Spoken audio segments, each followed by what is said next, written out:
Telugu YouTube ఛానల్లో మీ వ్యాపార ప్రకటనల కోసం 9154949554కి కాల్ చేయండి.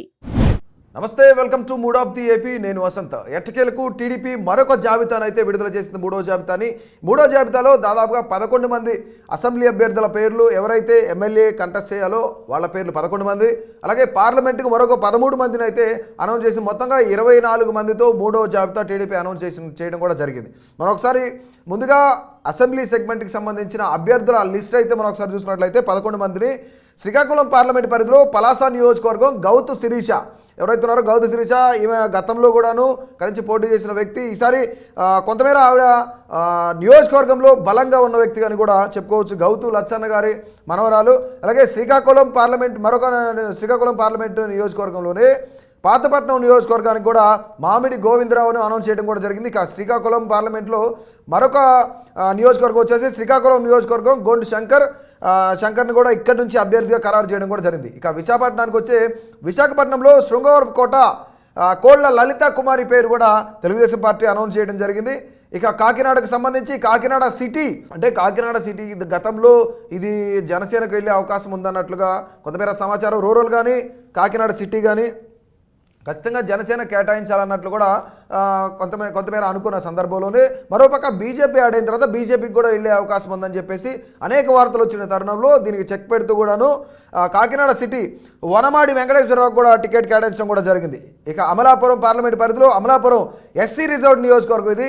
ఐతాబత్తుల ఆనందరావుకి ఇక్కడ నుంచి అభ్యర్థిత్వం ఖరారు చేసింది తెలుగుదేశం పార్టీ. ఇక మచిలీపట్నం పార్లమెంట్ పరిధిలో పెనమలూరు చాలా హాట్ టాపిక్గా నిలిచింది. ఒక పక్క దేవినేని ఉమా వస్తాడు, మరో పక్క వసంత కృష్ణప్రసాద్ వైసీపీ నుంచి టీడీపీలోకి వచ్చిన వసంత కృష్ణప్రసాద్ మైలవరం నియోజకవర్గానికి గాను ఆయన సిట్టింగ్ ఎమ్మెల్యేగా ఉన్నారు.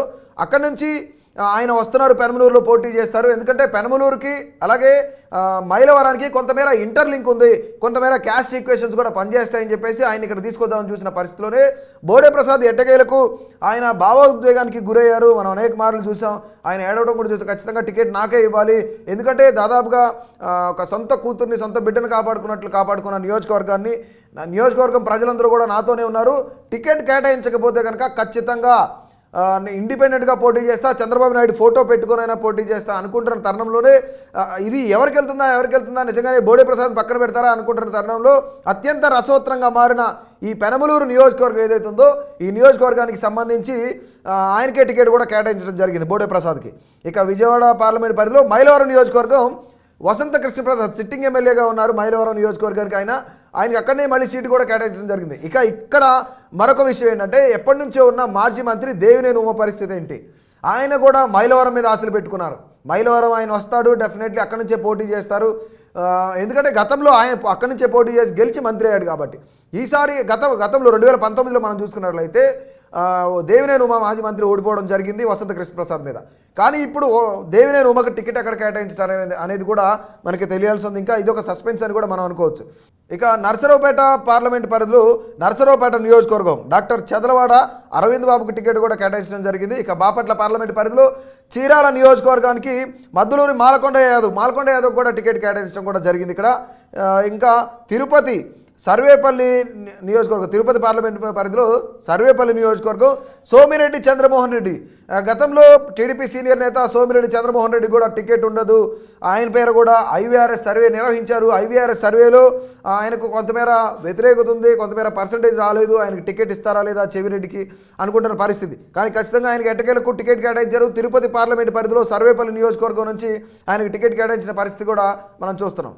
ఇక పార్లమెంటు పరిధికి వచ్చేపటికే ఎవరెవరికి ఈ పార్లమెంట్ స్థానాలు కేటాయించారో మనం ఒకసారి చూసుకున్నట్లయితే, మొట్టమొదటిగా శ్రీకాకుళం పార్లమెంట్ నుంచి చూసుకున్నట్లయితే కింజారపు రామ్మోహన్ నాయుడు యువనేత. ఖచ్చితంగా ఆయన కొంతమేర బలమైన వ్యక్తి, ఆ శ్రీకాకుళం ఆ ప్రాంతాలన్నింటిలో కూడాను బలమైన వ్యక్తి, మాట్లాడగలిగే వ్యక్తి, పార్లమెంట్లో కూడాను మాట్లాడగలిగిన వ్యక్తి. గట్టిగా టీడీపీ తరఫున ఎవరైనా ఉన్నారంటే కింజారపు రామ్మోహన్ నాయుడు అని కూడా మనం అనుకోవచ్చు. ఇక విశాఖపట్నం చూసుకున్నట్లయితే విశాఖపట్నం పార్లమెంట్కి మోత్కుపల్లి భరత్ పేరు కేటాయించడం జరిగింది. అలాగే అమలాపురం గంటి హరీష్ మాధుర్ను కూడా టికెట్ కేటాయించడం కూడా జరిగింది. ఇక్కడ ఏలూరు పార్లమెంట్కి సంబంధించి పుట్ట మహేష్ యాదవ్ పేరు కూడా ఖరారు చేయడం జరిగింది. ఇక విజయవాడకు సంబంధించి కేసినేని శివనాథ్, చిన్ని అంటారంటే కేసినేని నాని తమ్ముడు కేసినేని శివనాథ్కి చిన్నికి కేటాయించడం కూడా జరిగింది. గతంలో అన్నా తమ్ముల మధ్య ఇప్పుడు ఈ పోటీ కూడా మనం చూడబోతున్నాం. ప్రస్తుతానికైతే విజయవాడ పార్లమెంట్కి వైసీపీ అభ్యర్థిగా కేసినేని నాని ఉన్నారు. ఇప్పుడు టీడీపీ అభ్యర్థిగా కేసినేని చిన్నిని ప్రకటించడం కూడా ఇది ఒక రసవత్తరమైన పోరుగా ఉంటుంది. ఈసారి ఖచ్చితంగా అన్నదమ్ముల మధ్య పోటీ చాలా రసవత్తరంగా మారే అవకాశం కూడా కనిపిస్తుంది. ఇక గుంటూరు పార్లమెంట్కి సంబంధించి పెమ్మసాని చంద్రశేఖర్ పేరు కూడా ఇక్కడ ఖరారు చేయడం కూడా జరిగింది. ఇక నరసరావుపేటకు చూసినట్లయితే లావు శ్రీకృష్ణదేవరాయలు వైసీపీ నుంచి వచ్చిన వ్యక్తి, సేమ్ నరసరావుపేట నుంచి ఆయన ఇంతకుముందు గతంలో గెలిచారు, సిట్టింగ్ ఎంపీగా ఉన్నారు ఆయన. అక్కడ నుంచి తర్వాత వైసీపీని వీడి టీడీపీ తీర్థం పుచ్చుకోవడంతో మళ్ళీ అదే పార్లమెంట్ పరిధికి నరసరావుపేట పార్లమెంట్ పరిధిలోనే ఆయన కూడా కేటాయించడం కూడా జరిగింది. ఇక బాపట్ల పార్లమెంటుకి సంబంధించి కృష్ణప్రసాద్ పేరు కూడా ఇక్కడ ఖరారు చేయడం కూడా జరిగింది. ఇక నెల్లూరుకు సంబంధించి వేమిరెడ్డి ప్రభాకర్ రెడ్డి, ముందు నుంచి అనుకుంటున్నట్టుగానే వేమిరెడ్డి ప్రభాకర్ రెడ్డి పేరు కూడాను నెల్లూరుకే ఇవ్వడం జరిగింది. నెల్లూరు ఆయన సిట్టింగ్ ఎంపీగా అక్కడే ఉన్నారు. వైసీపీ నుంచి రాజీనామా చేసి ఆయన జిల్లా అధ్యక్షుడిగా కూడా ఉన్నారు అక్కడ. సో జిల్లా అధ్యక్షుడిగా ఉన్న తరుణంలోనే ఆయనకి కొంతమేర అవమానాలు ఎదురైనాయి. కొంతమేర అంటే ఇప్పుడు నెల్లూరు సిటీకి సంబంధించి ఒక మైనారిటీ పేరుని ఖరారు చేయాలని చెప్పేసి వైసీపీ ప్రభుత్వం భావించినప్పుడు కూడా ఆయన నేను అవుట్ ఆఫ్లో ఉన్నాను, ఖచ్చితంగా వచ్చిన తర్వాత ఖరారు చేద్దాం, కానీ మైనారిటీనే చేద్దాం, కానీ ఆ పర్సన్ కాదు పర్సన్ మార్చే ప్రయత్నం చేద్దాం అంటే ఎట్టకేలకు వైసీపీ అధిష్టానం వినకుండా మార్చినందుకు ఆయన కొంతమేర మనస్తాపానికి గురయ్యారు. అట్లాగే నెల్లూరు సిటీకి సంబంధించి మాజీ మంత్రి అనిల్ కుమార్ యాదవ్కు ఆయనకు కొంతమేర మనస్పర్ధలు ఉన్న కారణంగానే పార్టీని వీడుతున్నట్లు కూడా తెలుస్తోంది. అంటే ఆయన వేమిరెడ్డి ప్రభాకర్ రెడ్డి సీనియర్ నేత అయినా సరే అనిల్ కుమార్ యాదవ్కే కొంతమేర ప్రాధాన్యత ఇవ్వడం కూడా ఆయన జీర్ణించుకోలేని పరిస్థితి ఉండడం వల్ల వైసీపీ నుంచి రాజీనామా చేసి టీడీపీకి వచ్చిన పరిస్థితి.